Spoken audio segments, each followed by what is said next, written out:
why is it that we don't seem to be able to adjust ourselves to the physical environment without destroying it?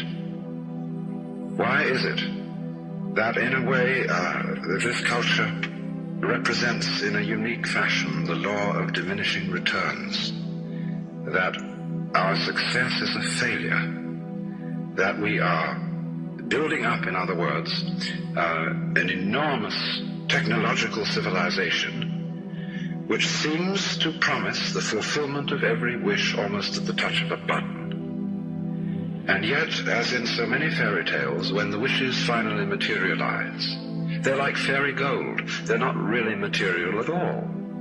In other words, so many of our products, our cars, our homes, our clothing, our food, it looks as if it were really the instant creation of pure thought. That is to say, it is thoroughly insubstantial, lacking in what the connoisseur of wine calls body. And in so many other ways, the riches that we produce are ephemeral. And as a result of that, we're frustrated. We're terribly frustrated.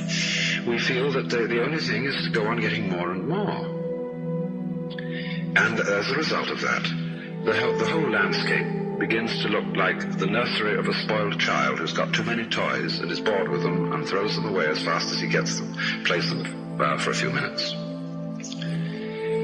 Also, we're dedicated to a tremendous war on the basic material dimensions of time and space. We want to obliterate their limitations. We want to get everything done as fast as possible. We want to convert the rhythms and the skills of work into cash, which indeed you can buy something with, but you can't eat it. And then rush home to get away from work and begin the real business of life, to enjoy ourselves.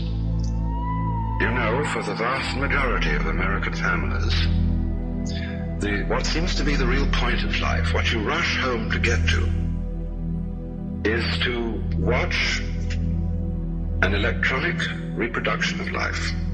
You can't touch it. It doesn't smell, and it has no taste. You might think that people getting home to the real point of life in a robust material culture would go home to a colossal banquet or an orgy of lovemaking or a riot of music and dancing. But nothing of the kind.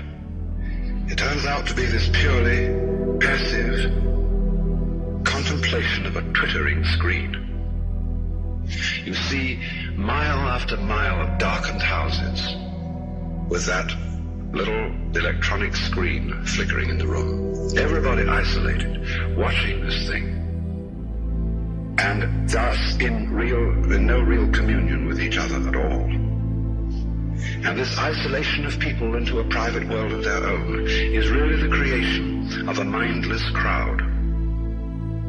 And so we don't get with each other, except for public expressions of getting rid of our hostility, like football or prize fighting. And even in the spectacles one sees on this television, it's perfectly proper to exhibit people slugging and slaying each other, but oh dear no, not people loving each other, except in a rather restrained way.